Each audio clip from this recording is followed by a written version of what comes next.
La quiétude du champ d'écailles après un parcours très compliqué. Aïcha, c'est un nom d'emprunt, bénéficie du projet Élan depuis 2 semaines. Juste avant, elle se trouvait dans un centre d'urgence du SAMU social. Là-bas, il m'a aidé beaucoup pour l'adresse, pour beaucoup de choses.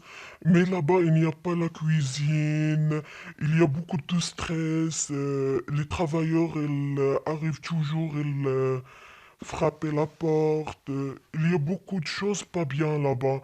Si ici, c'est mieux. Aïcha est en arrêt de travail, mais elle cherche un logement, un parcours semé d'embûches pour une personne fragilisée. Et 2 ans de recherche pour le logement, j'ai pas trouvé.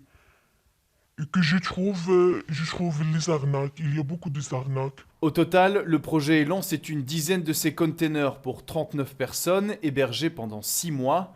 Les bénéficiaires viennent tous des centres d'urgence du SAMU social. Il s'agit de personnes sans abri mais qui sont prêtes à réintégrer pleinement la société. Autre condition, avoir un revenu et avoir droit aux aides sociales.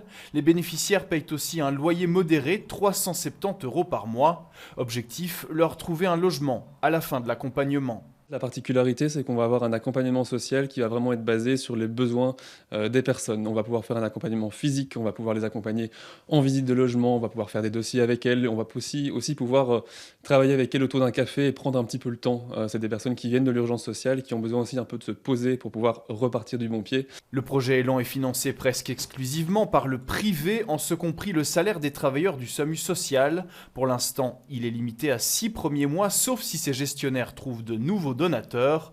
En ce moment, plus de 10 000 personnes vivent dans la rue à Bruxelles.